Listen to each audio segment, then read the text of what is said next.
Mapagpalang araw po, mga kapatid ko sa Ama. At tatalakayin po natin sa araw na ito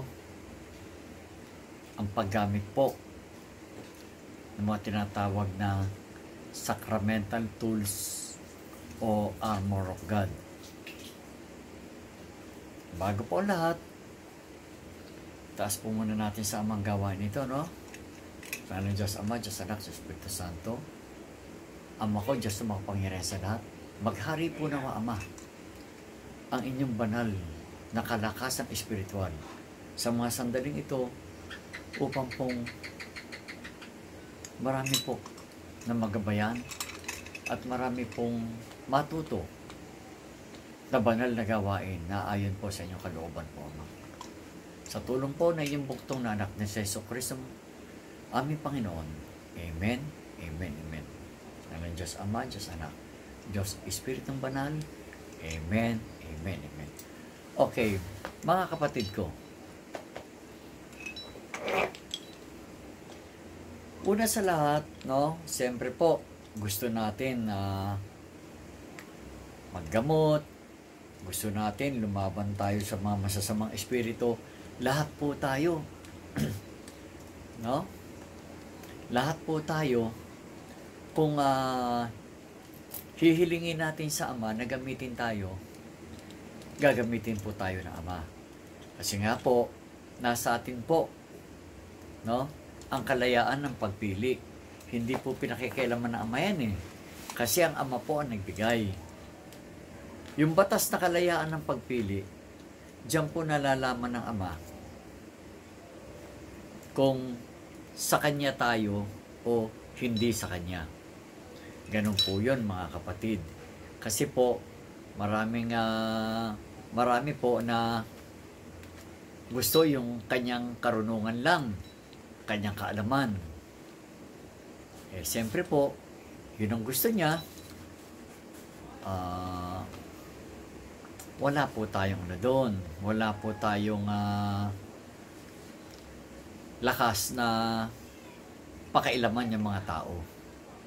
Pero pwede po tayong mag-advise, no? Kaya nga po, may mga tao na pag gumagawa ng masama, tingnan nyo pag gumagawa siya ng masama, mali ang ginagawa niya, at hindi niya natin pinakailaman. No? Hindi tayo nakailam. O hindi natin tinuruan ng tuwid o tama. No? Darating po ang panahon, napakalaki po ng pananagutan natin sa Diyos. Pero kung may mga tao pong gumagawa rin ng masama, no? At tinuruan naman natin sila ng tama, no? At ayaw naman talaga nila sundin yung ating pagpapasya, yung pagtuturo. Ayaw nilang sundin. Nagpapatuloy sila sa kanilang gustong gawain na hindi kalooban ng Diyos. Wala na po tayong pananagutan pagdating po ng araw. Kasi po, ginampanan natin. Ang tungkulin po natin dito sa ibabaw ng lupa, magamit tayo ng Ama para sa mga gawain na makapaglilinis, makapagtutuwid at makapagtatama ng mga mali. Ganun po, mga kapatid Ngayon, tatalakayin po natin itong about po sa tinatawag na one set. Tingnan niyo po ang itsura ko ngayon. Tingnan niyo po ang kamay ko. Tingnan niyo po ang itsura ko. Diba? Loaded ako hanggang dito sa bewang po. Ayan. Hanggang sa bewang ko. Kargado po na hanggang sa pitaka ko. Yan, punong-puno po yan. Punong-puno po. Ang tawag po sa mga nakapaligid sa aking katawan ay tinatawag na shield. No? Shield o kaya kalasag. Panangga. Yan po. Kasi po, sa ating pananampalataya sa Diyos Ama, no? Sa ating pananampalataya sa Diyos Ama, nakaprotect po sa atin lahat po na nasasakupan ng Ama. Lahat po ng mga espiritong banal yung mga anghel, mga mabubuting espiritu, nakaprotekta po sa atin lahat yan. Kasi nga po, ang banal na kapangyarihan ng Ama, spiritual, ay nasa lahat po ng kanyang nilikha. Kaya kung tayo po ay nananatili na gumagawa na ayon po sa kalooban ng Ama, bilang kasangkapan ng Ama, naghahari po. Ang lahat po ng gamit natin, kasi nga po, ang Diyos Espiritong Banal ay naghahari sa lahat ng bagay na kanya nilikha. Kaya nga po, no, nasabi nga na iba, no, the divine spiritual power of God, it will manifest in different form. In different form. Kaya, pero kung may mga gaam, katulad po nito, mga kapatid, ito, lahat yan, buo po ito, yan, no? Nasa akin po, di ba gamit natin? Pero hindi ko po sila tinatawag. Hindi ako humingi ng tulong sa kanila. Hindi.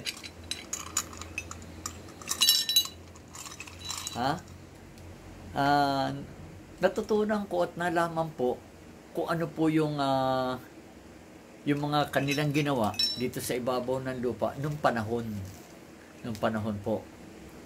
Natutunan ko yan, pag-aralan ko, pero ang napakahalaga po talaga, ang napakahalaga, yung ating palampalataya sa Diyos Amang makapangyarihan sa lahat.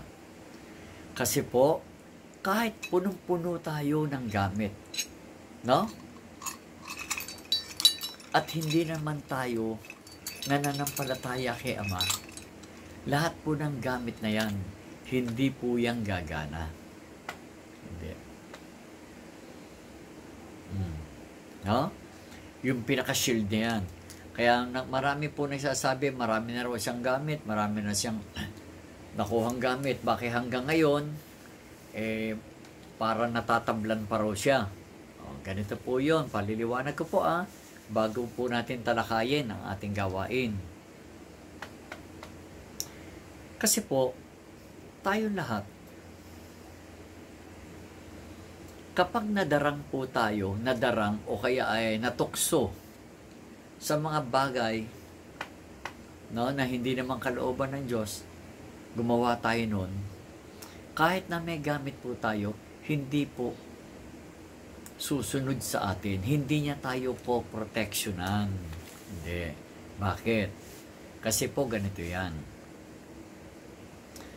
Gumagana lang po lahat ng gamit, lahat ng mabubuting espiritu, santuman o anghel, susuporta lang sa atin o tutulong kung tayo po, no, nananatili sa kapahintulutan ng kapamahalaan ng Ama. Kasi tignan nyo, may gamit ka, pero ang ginagawa mo hindi tama. Diba? Kapag gumagawa ka na hindi tama, hindi mo namamalayan, no? Sasakupin ka ng kalaban ng Diyos na tinatawag na demonyo para maangkin ka. Pag naangkin ka ng mga demonyo, ang mangyayari sa'yo, ang kaluluwa mo, kukunin nila yan at dadalhin sa impyerno upang sunugin. Yung po ang tinatawag na impyerno. Kaya, mga kapatid, ito pong gawin natin, no? Para, kasi, kapag ganitong upload po, mga 20 minutes lang, no? Ito po maganda. Sa dami po ng mga gamit ko, pagdating po ng labanan, ito po ang ginagamit. One set. Pwede pong gamitin kahit na po itong tinatawag na digdom na Siete Virtudes na merong Holy Trinity. Kahit na walang Holy Trinity, okay din po. Pwede rin. Kaya lang po, kapag merong Holy Trinity, yan ito po, Yung walang Holy Trinity, ganito po yun. Oh. Ito naman po yung may Holy Trinity. Oh. Pwede naman po. Marami po itong gamit. Pupunta tayo ngayon sa Holy Trinity, no? Bago tayo magsimula ng gamutan, ito po ang gagawin natin.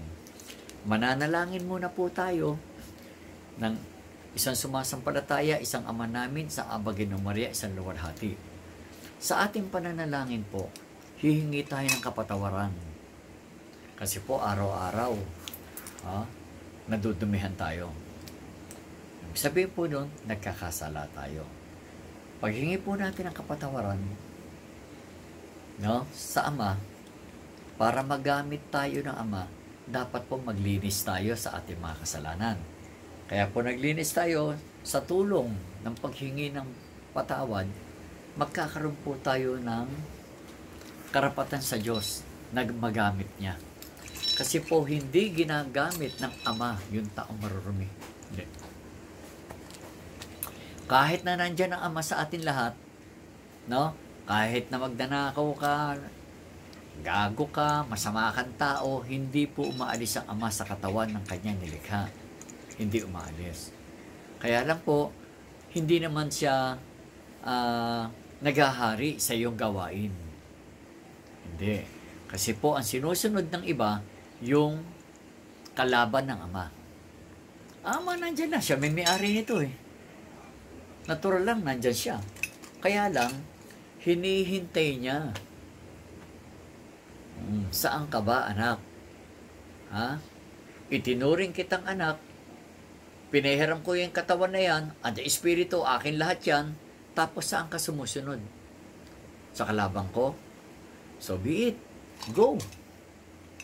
Hindi ka pipigilan ng Ama. Kaya nga po meron tayong kalayaan eh. Diba? O ngayon, darating ang oras. Kasi po para sa Ama, yung 100 taon ng tao para sa Ama, isang araw lang yan.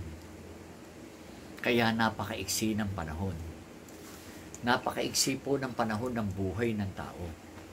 Kaya, kung mamarapatin lang, wag na tayong bibitiw, no, sa kalooban ng Ama. Ito po, ha? Ngayon, pag ito po ginamit nyo, halimbawa po ang asawa mo, nagayuma, hindi mo alam, may ugali po yan. Lagi mainit ang ulo, wala naman dahil ang galit, matanong mo lang nakasigaw, meron na pong ibang element sa katawan niyan. No? Kasi maraming klase pong gayuma. May pinapakain, merong palipad hangin, iba-iba po. Yun po yun Ang tawag po sa gayuma, pang-akit. Panghalina po yan. Kaya po yan, kapag nagaganyan, ang lagi niya nasa isip yung humahalina sa kanya. Kaya ang tingin naman po sa inyo hindi maganda. Ito po ang napakalaking na itutulong. Kaya dapat po, no, manalangin tayo, humingi ng tawad, at hilingin sa Ama na maghari ang kanyang kapangyarihan, na kapag ito na ilagay natin sa tubig na isawsaw niyo lang at nainom po, na inyong mahal sa buhay na nagagayuma, asawa man o anak o kapatid, no, mawawala po sa kanya yung bisa ng kapangyarihan ng gayuma. Ganun po. Okay. Ngayon naman po, nandun na, no? Mas maganda po kung tatlo eh. Kaya lang, iaano ko muna sa inyo isa-isa. No, ito muna po. Ito naman po, no, pwede rin po itong pwede kayo mag-astral travel sa tulong po nito. Kaya lang po, yung dulo, meron po tinuro sa akin isang kaibigan ko nasa US eh. Parang merong, yan, yung dulo po, yan, yung bilog, lalagay niyo sa hinlalaki. Yan. Nakataling ganyan po. Yan, nakatali. Yan, sa hinlalaki. Hahawakan niyo yan dito. Pag pumikit po kayo, mga kapatid, no? Isipin mo, halimbawa, nasa probinsya ka. no? O kaya nasa probinsya yung bahay nyo, nasa Manila ka. Para ang gulo-gulo ng buhay mo sa Manila. Bakit ganon? Lagi may problema sa probinsya. Kung hawak niyo po ito, mag-concentrate kayo na pupunta kayo doon sa bahay nyo sa probinsya. Magugulat ka na lang, para ka nananaginip, nandun ka na. Nandun ka na. Papasok ka sa loob ng bahay, makakakita kayo ng mga maraming kumikislap. Mga mata po ng mga malilit na tao yun. Duwende. Patitingan nila, makikita nyo, kulay nila, kung itim o pula o halo-halo. Gagawin nyo po pagpapaluin nyo. Magsilayas kayo, paluin nyo po ng paluin. Palo dito, palo dun. Pwede po ito gamitin sa kaliwa, pwede rin gamitin sa kanan, ha? O, palo, palo, palo, palo. Pagkatapos po, buksan nyo pinto. Sabihin nyo, bibilang ako ng 5, lumabas na kayo lahat. 1, palo. 2, 3, 4, 5, pa. Makikita nyo po dahil magliliwanag yan na wala na sila. Isarado pinto. Bigkasin nyo na, Ama, salamat po sa paggamit nyo sa akin bilang instrumento na nakapagpapalayas ng masasamang espiritu. Yun po, ha? Yun. Kaya ganito mga kapatid, magugulat kayo. Parang hindi na mabigat ang buhay doon sa probinsya. Pati ikaw dito sa, kung nasaan ka man, nasa Manila ka man o nasa abroad ka, gagaang yun. Pati ikaw gagaang. Yun po, isa na doon sa natutulong, no? Pepe, tapos po, nakapikit ka. Siyempre, gusto mong bumalik sa katawan mo. Pagbabalik ka, bakit hindi ka? Para may kakagat po rito o may papalo, mabibitawan niya, no? Ganyan, no? Gulat ka, di ba? Nakatali. O, makukuha mo siya uli. Maibabalik mo. Pagbalik mo, magigising ka na. Ganun po yun. Kaya po, itinatali. Yung iba po kasi, no? Kaya hindi gumagana, kasi hindi nakatali. Kasi baka mamaya mabitawan niya, hindi niya na po makikita yun. Kasi pag nahawakan niya po yan, pwede matabig niya, lalayo, hanggang sa mahirapan po. Diba? Mahirapan. Kasi, kung may makakakita lang sa'yo, nakita nakabulagta ka lang. Pero talaga po, huwag kayo matakot sa ganun. Hindi na po mangyayari yun kung talagang tama lang ang ating paggawa. Kaya po, ibinibilin ko na may isa po, ganito naman yung ginagawa ko. Ito po, no? Yan, tapos yan. Ganon. Ganon po. Yan. Yan po, nakatali dun. Kaya pag hawak nyo, pag may pumalo, pagbuka, nandyan na. Hindi na po kukunin nyo pa ng kanan sa ibabalik, di ba? Nandyan na. Di ba? Tama po yun. Parehas naman tama. Kaya lang po, nire-respeto ko lang yung pag-advise sa akin ng aking kaibigan sa abroad na kasi po nag-exercise siya ron. Ganun din ang tinuturo niya. Kaya mga kapatid ko, una sa lahat, tandaan nyo, lahat ng gamit natin, no? Gumagana lang ito kung nagahari ang ating pananampalataya sa Diyos Ama. No? Para magamit tayong kasangkapan. Ganito po yun. Bilang kasangkapan ng Diyos, tayo po yung umaaksyon. Tayo po yung gumagawa. Kumbaga sa yung kapangyarihan lang po na nakasagawain natin, hindi po yung kayang talunin ng mga demonyo. Kasi po, ang Diyos nga po, ang nagahari, yung kanyang banal na espiritual sa ating katawan. O sa katawang ito na pinahiram lang ng Ama sa atin. Pagpalain po kayo mga kapatid, no? Ang naipaliwanag ko, dito pa lang po yun, ha? Dito pa lang. Abangan nyo yung susunod na video. Kung nagustuhan, marami po. Pwede pa po kayong gumawa ng ng mga holy water, holy oil, sa tulong po. No? Isa pa lang yan, ha? Kaya mamaya po, pag kumpleto na, basta tandaan niyo mga kapatid, kahit anong dami ng gamit, hindi naman po sila ginagamit sa exorcism. Hindi. Ang tawag po dyan, shield. Shield po. Pananggalang, panangga. Meron din po tayong Shield of Saint Michael. Pwede ko na ilagay yan dito. Isama rito. Shield of Saint Michael. Meron din po itong mga testamento. Napakaganda po nito. No? Ito. Kasama na po itong testamentong ito. Ito po yan. Napakaganda po na Shield of Saint Michael. Pangkalahatan po yan, pananggalang na yan. Sa negosyo, sa pag-ibig, sa trabaho, no? Lalo-lalo na po sa mga kulang, barang, aksidente, nakakatulong po ng malaki. Hindi po siya nalalayo sa atardar. Hindi po siya nalalayo ng gawain. Kasi yung atardar po, pananggalang dito.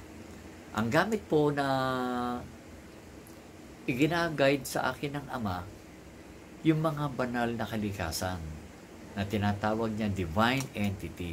Yun po yung mga kalikasan nilikha ng Ama. Yun po. Kasi po, yung atardar po na ano naman, ito po. Ito. Yung atardar naman po nito na medalyon, sumisimbolo po ng kaalaman. Kung ano po yung kaalaman na nakakatulong kung paano po Kasi may mga prayer po yan, iba-iba po Hindi katulad po ng atardar ng kalikasan, siya na po mismo. Kasi po, napakalakas po nito. Kasi po, kapangyarihan ng Diyos Ama ang nagahari. Kaya po, iba-iba po talaga. Para sa akin po, isa lang po talaga ang kinakapitan ko.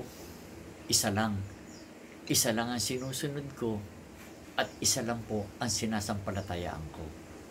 Ang Diyos Amang makapangyarihan sa lahat lamang. Dapat po kayo rin. Alam nyo, mga kapatid, kapag nananampalataya tayo sa Ama, poproteksyonan tayo ng lahat ng Kanya nasasakupan. Magandang araw po sa inyo lahat. Sa susunod pong video, sana po pakishare nyo ito sa inyong mga kaibigan po, no? I-like nyo po, no?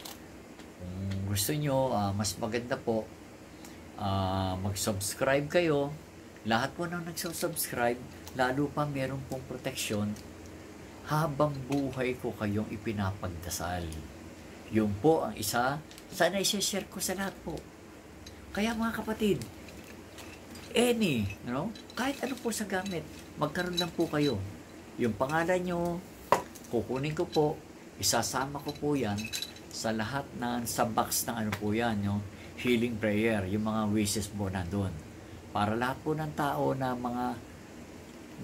pangalan na nandun po, ipinagdadasal ko po yan na maprotektahan ang inyong buhay, ang inyong trabaho, ang inyong pag-ibig, ang inyong kalusugan. Ganun po. Kaya sikapin nyo, magkaisa po tayo, magtulungan tayo. Kapagpalang araw po, mahal na mahal ko po kayo lahat. Sa susunod pong video, pakipindot nyo po yung notification bell para po ma-update kayo sa mga susunod kong video. Pagkatapos po nito, magpapasok ulit-ulit. Kasi po, para makumpleto ito. Ganito pa rin po ang suot ko kasi nga tinapos ko lang yung video, nasa 25 minutes Tapos, mamaya po, 20 minutes, gano'n.